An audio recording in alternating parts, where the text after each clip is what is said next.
মধু গৌতম যেন একে অপরের দিকে তাকাচ্ছে, সে অপে অপরের দিকে তাকিয়ে দেখছে কে সে। মধু ভাবছে ও সে কে, আমি যেন কাউকে কেউ চিনতে পারছে না, তাই যেন একে অপরের দিকে শুধু তাকিয়ে আছে।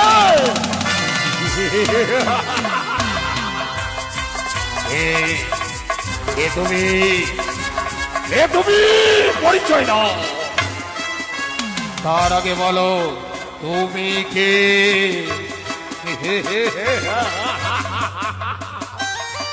জানতে চাও আমার পরিচয়? তুমি শোনো, আমি হচ্ছি মধু।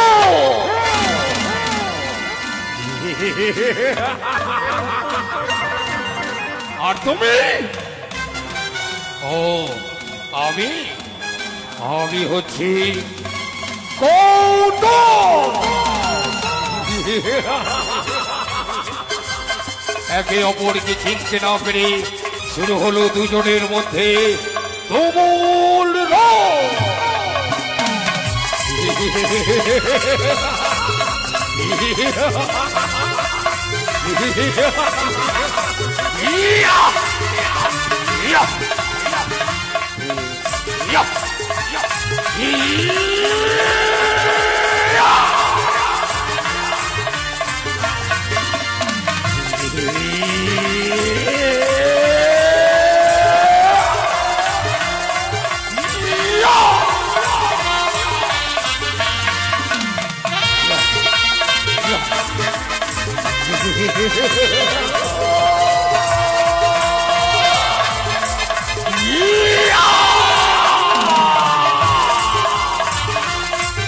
শুরু হলো অনেক যুগান্তর থেকে যুদ্ধ, কেউ যেন কাউকে পরাজিত করতে পারছে না, একে অপরের দিকে শুধু আক্রমণ করে চলেছে।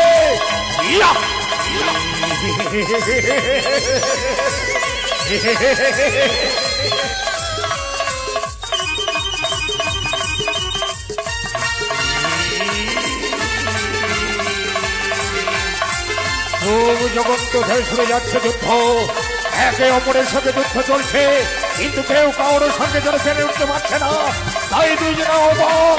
তাই এইবার তারা অস্ত্র ফেলে দিল। শুরু হলো দুজনের মধ্যে ওই সে মল যুদ্ধ।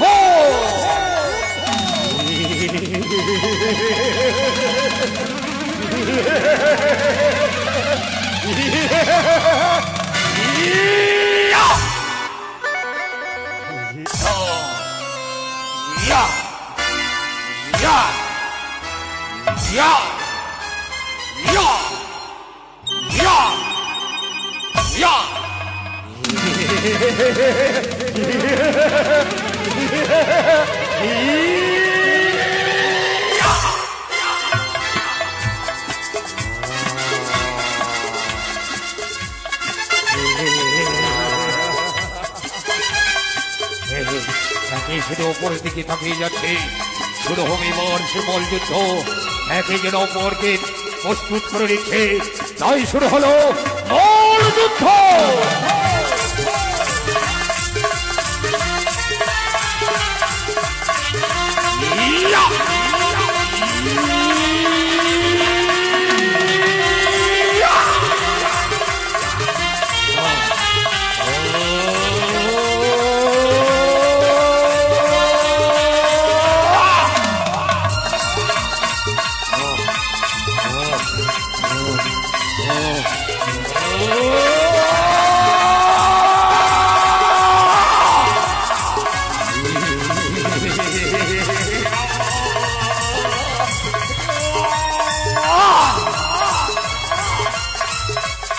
অপরের দিকে শুধু তাকিয়ে আছে, এখনো তারা বুঝতে পারে না।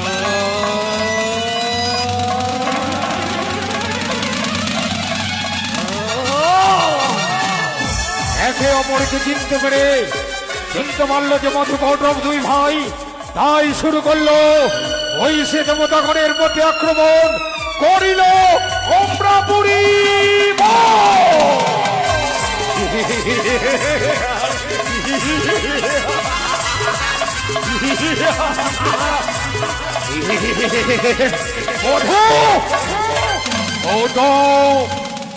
এক এক করে সকল দেব দেবতাগণ পালিয়েছে। ওই তো যেন অমরাপুরী হতে দেবরাজ ইন্দ্র পলায়ন করছে, ওই তো যেন দেব সেনাপতি কার্তিক পলায়ন করছে। বধূ বল কৌতুক, ওই দেখো ওই সে নারায়ণ যে করে হোক না কেন আমাদেরকে ওই নারায়ণকে পরাস্ত করতে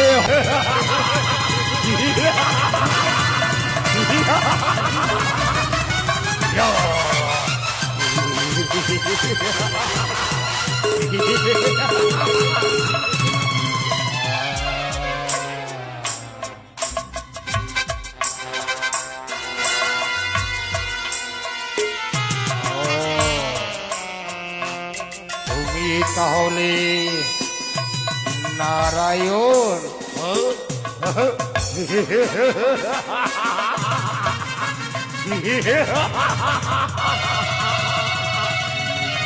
ওই নারায়ণ তাকে দেখো এক এক করে সমস্ত দেবতাগণ পলায়ন করিয়াছে।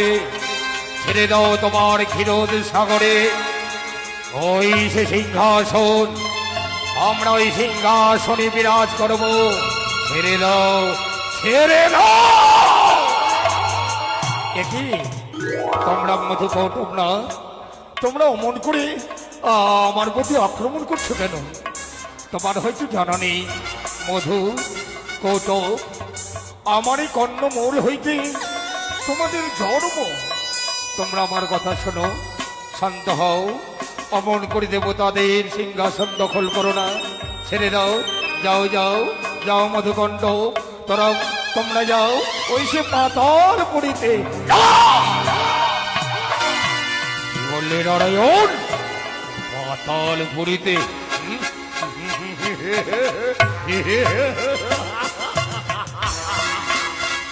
কখনো নয়, যদি স্বইচ্ছা স্থান না ছেড়ে দাও তবে যুদ্ধে আমি তোমাদের আহ্বান করছি। মধু তোমরা কেন বিশ্বাস করো না? আমারও কর্ণমূল হইতে তোমাদের জন্ম। বারবার বলি পুত্রের সমন্বয় করে যাও যাও মধু কৌতুক, যাও তোমরা ওই পাতাল পুরীতে। কখনো নয় নারায়ণ, এখনো বলছি সিংহাসন ছেড়ে দেবে কিনা। সাদরে তোমাকে আমরা দু ভাই যুদ্ধের আহ্বান করছি। ও তাহলে তোমাদের এই মনে ইচ্ছে? যদি তাই হয় মধু কৌতুক, শোনো তাহলে শুরু করো যুদ্ধ। শুরু করলো নারায়ণের সঙ্গে মধু কৌতুকের যুদ্ধ।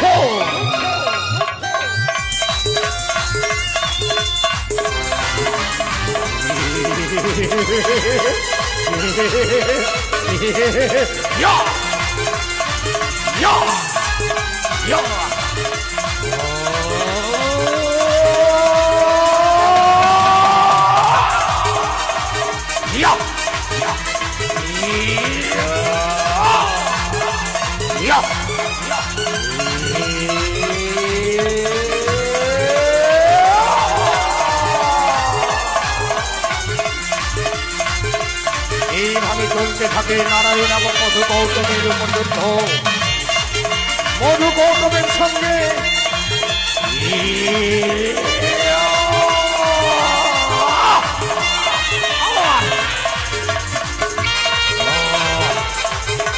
শুরু হল যুদ্ধ, তুমুল যুদ্ধ।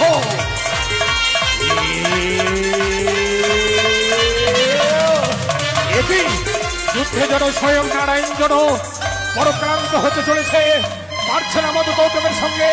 কে কি করবে, কি করবো? আমরা যদি মধু কৌতুককে যদি বধ না করতে পারি তাহলে তো সৃষ্টি অনাচার হয়ে যাবে। ও মধু, মধু, কৌতব, শোনো, আমার কথা শোনো। তোমরা অমন করে রন করো না। তোমরা তোমরা আমার কাছে পড়ছে না। ওই নারায়ণ, আমরা তোমার কাছে বর চাইব। কখনোই না। যদি প্রয়োজন হয় তুমি আমার কাছে বর চেয়ে নাও। নারায়ণ মনে মনে যা ভেবেছিল তাই হলো। তাই বলল, মধুকৌটব, তুমি তুমি আমাদেরকে বর দেবে? তবে দাও, দাও মধুকৌটব, আমাকে আমাকে বর দাও। আমি চাই তোমাদের তোমাদের ওই মৃত্যু। মধুকৌটব যেন একে অপরের দিকে তাকাচ্ছে, বড় বড় চিন্তা করছে। কিন্তু ধর্মকে রক্ষা করার জন্য মধুকৌটব মনে মনে চিন্তা করলো, পৃথিবী যখন স্থল ছিল না, জলময় অগ্নিশিখার উপর স্থাপিত ছিল, সেই সময় মধুকৌটব বুদ্ধি আটলো, শোন মধু, তাকে দেখ, শুধু জল আর অগ্নিশিখার উপর রয়েছে পৃথিবী।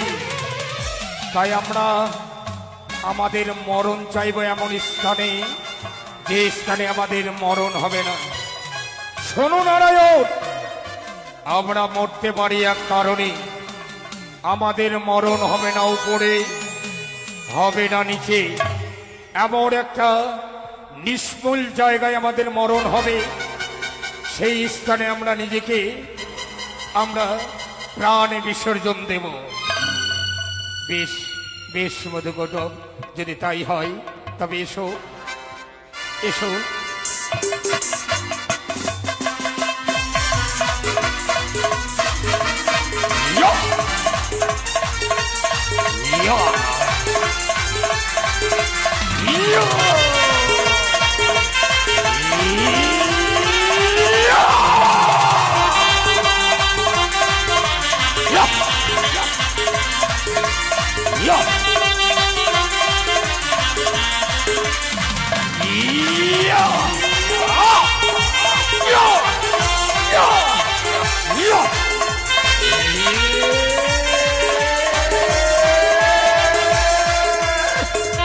নারায়ণ তখন নিজের বিশাল রূপ ধারণ করলেন, আর নিজের উরুর উপরে জাহ্নবী তৈরি করে উরুর উপরে দুজনের মস্তক রাখলেন।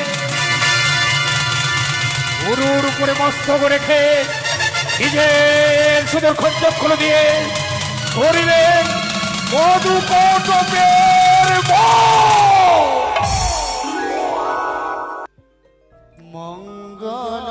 মঙ্গলময় হরি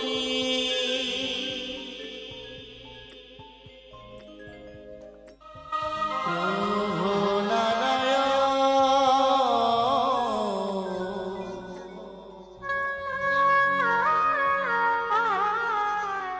দিবানিশি তোমারে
নন্দন